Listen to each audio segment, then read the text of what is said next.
All right. I'm just trying to find some stuff here. There we go. This debate over like race and Lord of the Rings has been going on for longer than I remembered. But before we start, I got this message on Instagram. I think it's on Facebook. I took a screenshot, so I don't remember now. It is the funniest message ever. To be honest, you and your woke, your with an apostrophe R-E, woke agenda is destroying entertainment. Not you in particular, but people of your ilk. Disgusting neckbeards. What I love about this message is that I am woke and a neckbeard at the same time. This is fun because typically those two insults are reserved for two different groups of people with sort of diametrically opposed views. Typically, you've got your woke scolds on the left, and you've got your neckbeards, basement dwelling incels on the right, and ne'er the twain shall meet, as they say. But I have derived from this pairing of insults a great term, Wokebeard.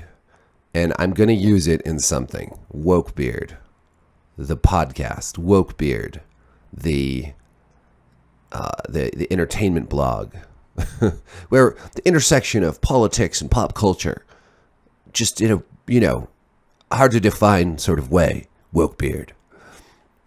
Reminds me of Treebeard, actually, which is fitting.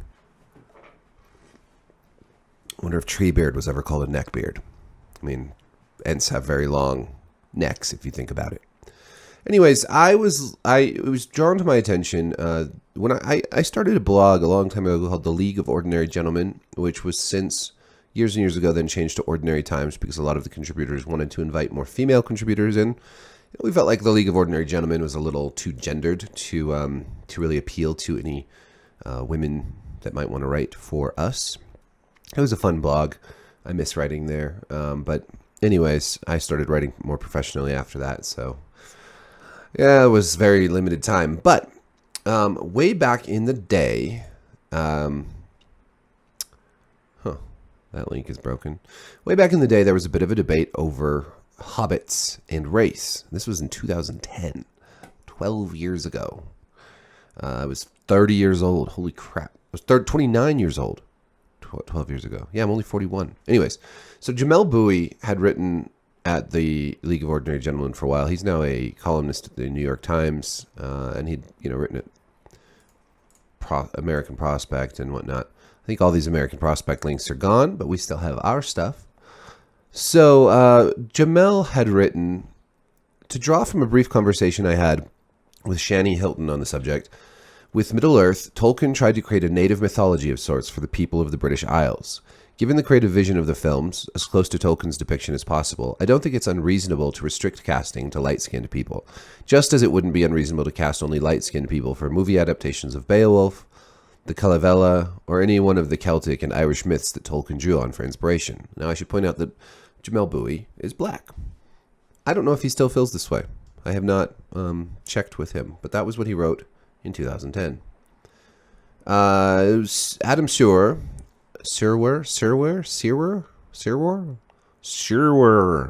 Adam wrote, and yes, that's Bad Santa's Tony Cox playing a Nelwyn warrior in Willow. Apparently adding a black character to a Tolkien-inspired ripoff didn't ruin the movie. Tony Cox's character was like, what was his name? I can't think of it right now, but he was the warrior that was like the leader of the warriors. So I then sort of, this is a long time ago, so I wrote quite a bit. So I'll just read some of it. Because what I want to point out is that what gets lost when we're having somewhat heated conversations around these issues is nuance. And you read enough sort of angry comments and thinly veiled racist comments, and you start to have less patience with the people arguing these things. But I do want to point out that I think a lot of people who want, the lighter skinned casting in Tolkien's work are not necessarily racist or bigoted. They're coming from the same place that Jamel was coming from when he wrote this, that it's not unreasonable to cast only light skinned people in these. And then maybe, but I'll get to why I think it's still wrong now, and why my thoughts have changed over the years, as they tend to do. So I wrote at the time a couple of thoughts here. First of all, Tolkien's work treads the line between historical fiction and fantasy to some degree. He's not wholly inventing a new world, after all. He's drawing real parallels to our own world. It is an analogous work far more than many other epic fantasies. Of course, Tolkien denies writing analogous stuff, but he was certainly drawing on, as everyone has pointed out, our world and creating myths for it. So, second, Tolkien's world is self-contained rather than open-ended fantasy. It is comprised of a single mythological framework. This is in stark contrast to the work of C.S. Lewis, whose fantasy dips into all sorts of mythological pots. Lewis's fantasy is motley. Narnia is not an extended metaphor for Great Britain. And while Tolkien is doing battle with the notion of modernity and industrialization, Lewis is far more interested in using fantasy to talk about theology and salvation. Many other fantasy writers are just world building, spinning tales. Some have very self-contained worlds, wherein racial and historical consistency is important to the work as a whole. Think George R. R. Martin's books. The various regions produce various skin tones, much like our own world, and some don't. The Discworld books, for instance. In other words, casting black dwarves or Asian centaurs in the motley and utterly fantastical stories of C.S. Lewis would make perfect sense. Casting black hobbits in Middle-earth would put a ripple in an otherwise coherent and self-contained world. It might not make that big of a difference to moviegoers. True, but the makers of those films are trying to remain true to Tolkien's vision, and this seems like a reasonable and certainly not racist way of doing that. If they did cast some darker-skinned hobbits, I seriously doubt anyone would care or even think twice. Oh, you sweet summer child. And then I say there are more important ways to remain true to the story, like not changing huge chunks of it to make it more of a romance and not cutting out the entire ending in order to have 15 farewell sequences in a row. So, yeah. At the time, I was saying, it makes sense to have this coherency, this consistency, and I was agreeing with Jamel Bowie, who is a black writer, and also felt that way at the time about this. But I also mentioned at the end of that section that I don't think anyone would care if you had black hobbits or whatever. See, I was taking the position that, I get why Peter Jackson's movies are white. They're following the books, but I don't think it really matters if, we have some diverse casting. Clearly, I was wrong about that. People care a great deal. And the problem I have with this now, with my own argument, which, to be fair, I was not making it stridently. I was saying I get why it's done, but it's cool if it's done differently. I feel like it's become a thinly veiled way of being racist without being racist. I think that a lot of people who aren't racist and make this argument are just being useful idiots to actual bigoted people. Sorry, but I do think that at this point in time, this argument is just enabling racist pieces of shit. I mean, again, it's being made here 12 years ago, first by a black writer who's a great writer. Jamel's a great, awesome writer, whatever. He's making what I think is a very solid argument, but I think it's being used now to enable bigotry. And that's why I think this is no hill to die on. Again, I don't think it was a hill to die on then either. I said, yeah, it makes sense. I don't think it's racist of Peter Jackson to have cast a most, largely white movie. He's following the books. But I don't think it's a big deal if they had cast some black hobbits and stuff. No big deal. No, who cares? And I still feel that way. I'm not going to call out Jackson as being racist for casting everybody white, following what he viewed as the vision of Tolkien. I don't think it was there wasn't even much thought there. It was just what people assumed, right? Oh, of course these are white characters. But now in 2022, people have different, people's thoughts on this have evolved.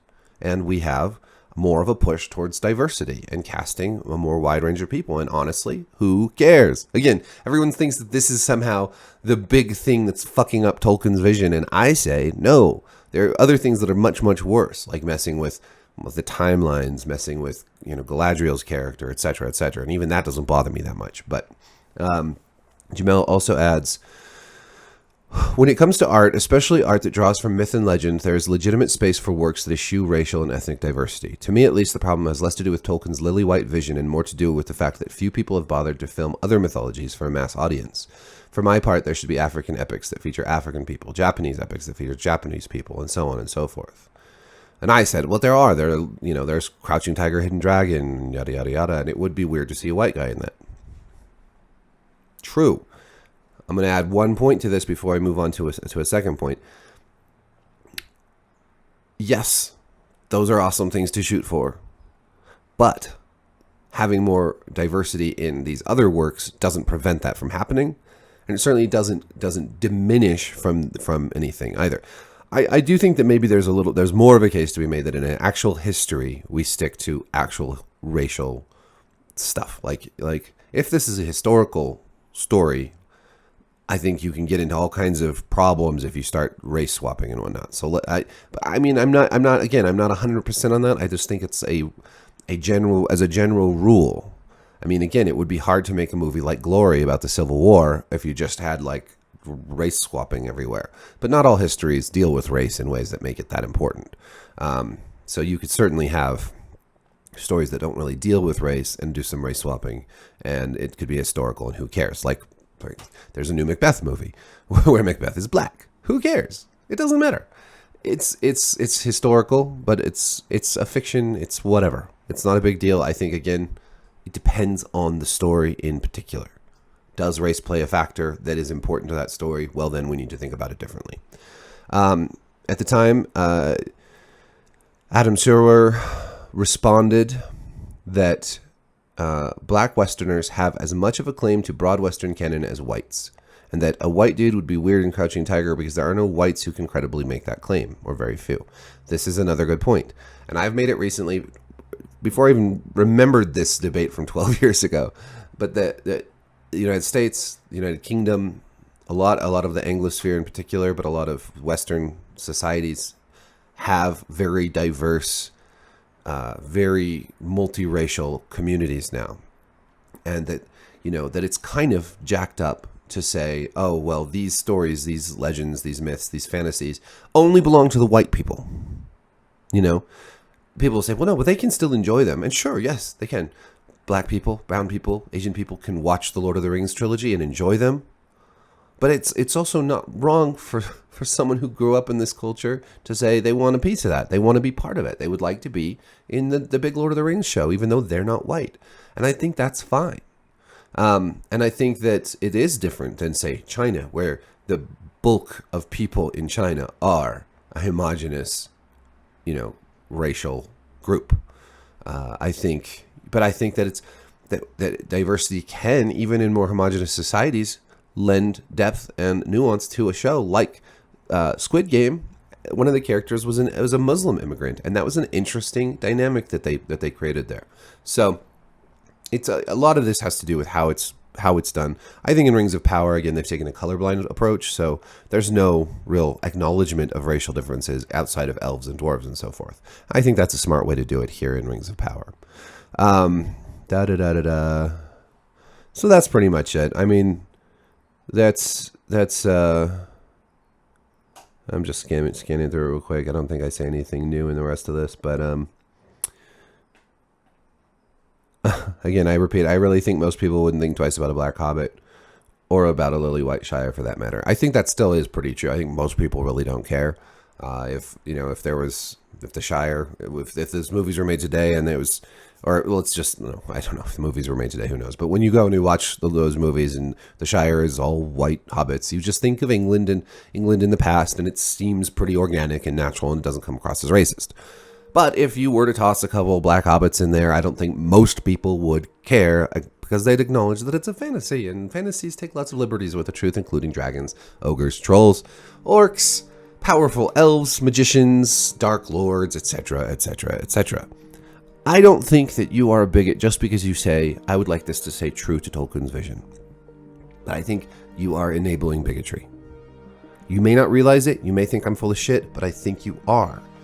And I say this as someone who has come from one way of thinking to another way of thinking over time. I have reassessed my beliefs, partly because I have seen the people making these arguments, and I think that they are wrong, that they are coming from a place often that I don't find to be genuine, and I just think that we can do better than this. Like we can have a better conversation around this, and we're not having that. So, as your resident Wokebeard, even though I'm neither woke nor a neckbeard, as one of those rarest and most hated of creatures, a cultural moderate, I think we need to strike a balance. I hate to say it, but balance is key, and we need to have sensible progress, and we need to respect tradition. And I think you can respect Tolkien's work and infuse that work with modern sensibilities at the same time. That is what adaptation is all about in the first place. Reinterpreting works. I mean, we've seen that with Shakespeare's plays. We've seen that over and over again throughout history. Reinterpreting works, reinterpreting art, staying true to the meaning, but finding ways to make that meaningful to modern audiences and make it meaningful to modern creators, etc., so forth. So that's where I'm at right now. Again, I don't want to just say everyone who's saying this is a racist, but some of you are fucking racist, and that's too bad. That's a damn shame. Thank you for watching. Thank you for subscribing. Peace.